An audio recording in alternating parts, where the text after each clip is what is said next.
Shalom. I like to start off by giving all praises, all honor, all glory unto Yahweh Bahashem, Yahweh Shai, Bahashem, Rakaha Kodash. I like to give double honors unto the apostles and the elder apostles, elders, elder bishops, CT bishops of Great Millstone who rule well, taught me this truth. Peace and salutations to the Akim preaching his word with truth and sincerity around the four corners. Like Elder Malcolm will be saying, risking their lives and freedom to do so, now more so than ever. Peace and shalom to y'all. Peace and salutations to the Akim. So like to the Israelite foreigners. Yeah. Peace and salutations to the Israelite foreigners, the Israelites that live amongst the heathen that look like some of those heathen. You know, like Elder Malcolm will be saying, this is not a black only thing. This is an Israelite thing. So Israelites are going to come back into the fold looking like all the other nations that they were scattered to. You know, not every, like Apostle Gabar said, not every Israelite is going to come looking like Wesley Snipes or Shaquille O'Neal or Richard Roundtree, the guy that played Shaft. You know, you're going to have some Israelites that look like Edomites, that look like Moabites, that look like Elamites, look like Ishmaelites. You know. So shalom to the speckled bird, and peace and salutations to the Akim and the few Aquas that listen and learn in silence. Shalom to the true believers, the true worshipers of Yahweh Bahashem, Yahweh Shai. Those are the hopeful elect. Shalom to y'all. Just coming back in the spirit and theme of prophecy. Wanted to be watching videos all morning. Oh yeah, before I start, let me say Bawakar Tawab, which means good morning in the Hebrew. It is morning, it's early morning. Real early. I got an article that I'd like to share before it get too old. Just dealing with the World War III and how these other nations, they're not playing with America. You know? So what I was going to do is I'm going to read a little bit of the article, hit a couple of precepts, and Lord's willing, this will be edifying. Try to flow for like 10 minutes, nothing long. Just give a brief scoop on what's been going on in the world, you know? Dealing with war games. I think that's what I'll title this, WW3 War Games.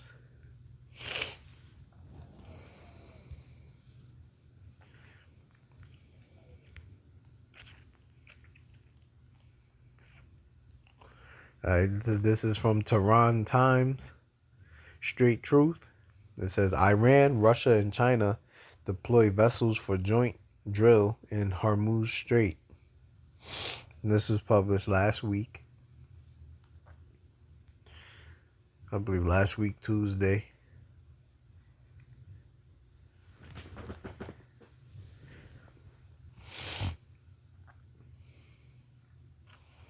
All right, so let me read a little bit of this. Because this is what's on the table.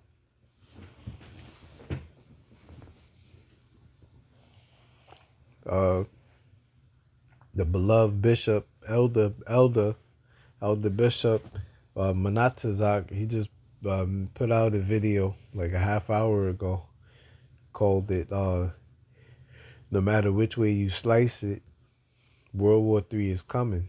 And Lord's will, I'll watch that after I do this video, this quick lesson. And it's true. No matter which way you slice it, World War III is coming. It says Russia, China, and Iran have deployed naval vessels for joint exercises in the Strait of Hormuz. Russian President aide Nikolai Patrushev announced on Tuesday. In an interview with the weekly Argumenti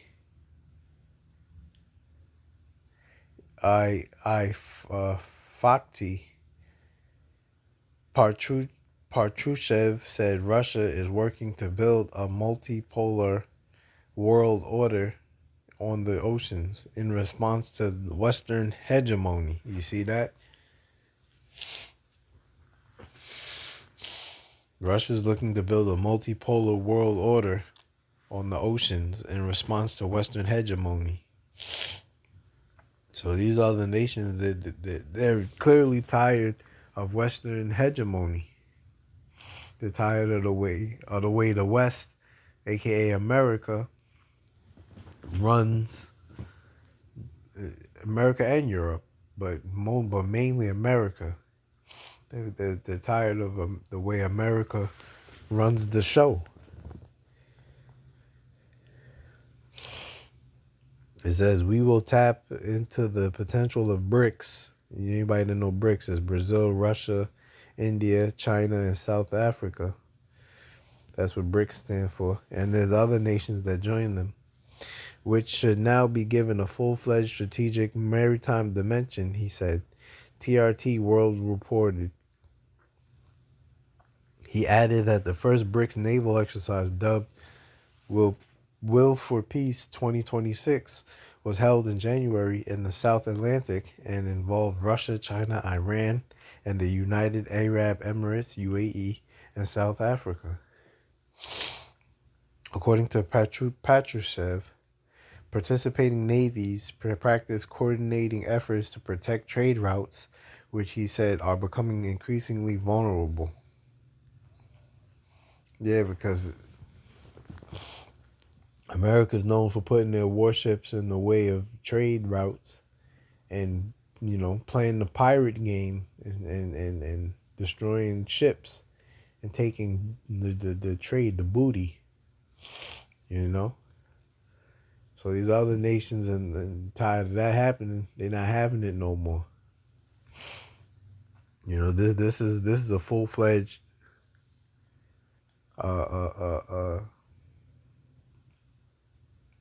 full-fledged operation to stop America.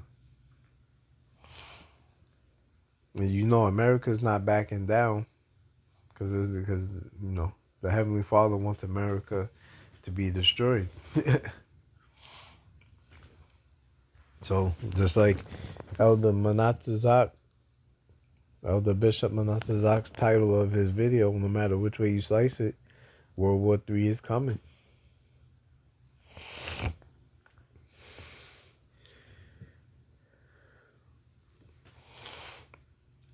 It says the Maritime Security Belt 2026 exercises in the Strait of Hormuz, where Russia, China, and Iran sent their ships, proved to be relevant, he added. The Maritime Security Belt is set to be hosted by Iran in mid-February in the Strait of Hormuz, which lies between the Persian Gulf and the Gulf of Oman, one of the world's most strategically important choke points, according to the Tasnim news agency. The joint naval drills were first launched in 2019 at the initiative of Iran's Navy and have been held 7 times since then. It says the announcement by Patrushev comes as Iran's IRGC Navy conducted a large-scale live fire drill in the Persian Gulf.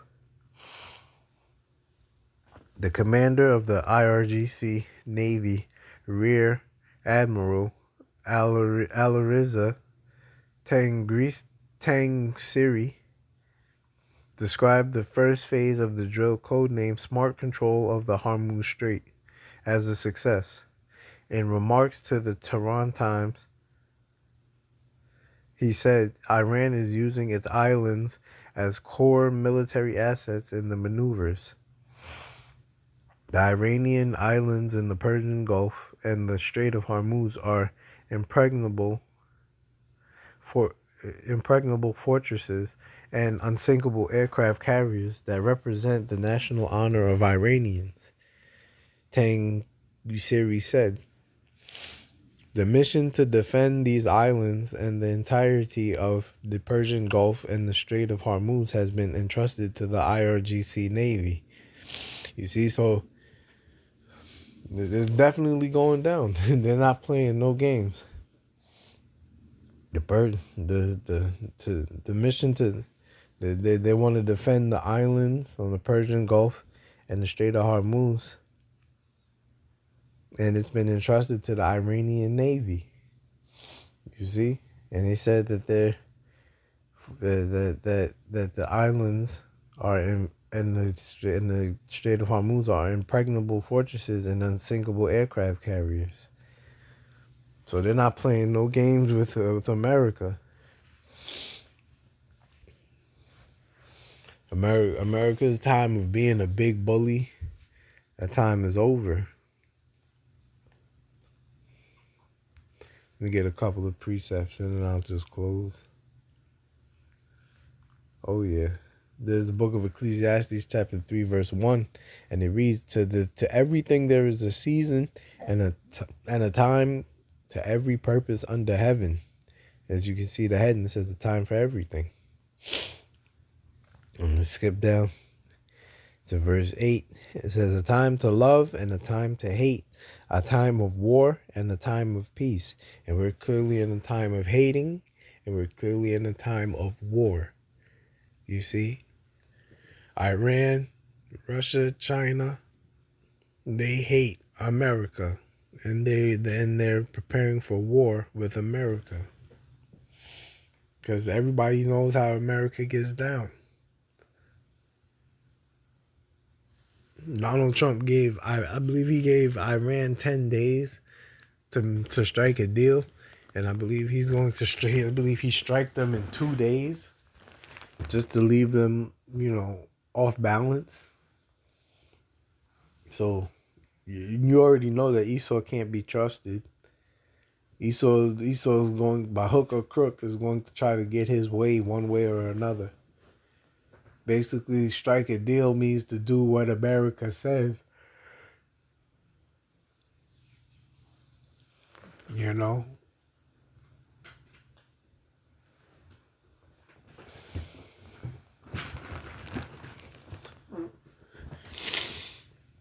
Salakia. Let me get this in Obadiah real quick. You see the heading, it says, Edom will be humbled. Let's read the first two. It says, the vision of Obadiah. Thus saith the Lord power concerning Edom. We have heard a rumor from the Lord Yahweh, and an ambassador is sent among the heathen. Arise ye, and let us rise up against her in battle. Behold, I have made thee small among the heathen. Thou art greatly despised. Yeah, Esau is being great. Esau, Edom, the so-called white man, is greatly despised. The whole world has America on their radar as a target, just like the scriptures said, just like the scriptures said they would. Let's skip down to verse 7. It says, all the men of thy confederacy have brought thee even to the border. The men that were at peace with thee have deceived thee and prevailed against thee. They that eat thy bread have laid a wound under thee. There is none understanding in him. This is verse 7 in the NLT. It says, all your allies will turn against you. They will help to chase you from your land. They will promise you peace while plotting to deceive and destroy you. Your trusted friends will set traps for you, and you won't even know about it. And that's what you see happening. And then China and Russia was supposed to be allies to America, for trade talks and whatnot. And they're basically siding with Iran, doing joint naval drills in the Strait of Hormuz, in the Persian Gulf, and the Sea of Oman. You see? No matter which way you slice it, America's done. World War III is coming. Let me get this real quick, because I haven't put this out in a while. It says, the judgment of the Most High. It says, woe to thee, this is Isaiah 33:1. It says, woe to thee that spoilest, and thou was not spoiled, and dealest treacherously, and they dealt not treacherously with thee. When thou shalt cease to spoil, thou shalt be spoiled. And when thou shalt make an end to deal treacherously, they shall deal treacherously with thee. Yeah, you see? Read that in the NLT. It says, what sorrow awaits you, Assyrians? And the modern day Assyrians is the Babylonians, which are the Americans. You know, America has different code names. It's known as Assyria, Egyptians, Egypt, spiritually Sodom and Egypt. You know, definitely known as Babylonians. The modern day Babylon. The Romans, the Greeks. And it's known as all of these wicked kingdoms that came and went. And America is no different. It came, it saw, it conquered, and now it's time to go down. And the kingdom of heaven, starting with Yahushua, and King David is coming to be established. And 144,000. Lord willing, I be part of that number, and you, whoever's listening. It says, what sorrow awaits you, Assyrians, who have destroyed others, but have never been destroyed yourselves. You betray others, but you have never been betrayed. When you are done destroying, you will be destroyed. When you are done betraying, you will be betrayed. You see? And that breaks itself down. So now it's the nation's turn to get at America, a.k.a. Babylon the Great. You know? Like it tells you in 2nd Ezra, the 15th chapter, the dragons of Arabia are coming to, and the Carmanians, they're coming to wreak havoc, you know? So, just wanted to bring this out, you know, make it short and sweet. Lord's will, you was edified. Till next time, I'm going to say shalom to the elect.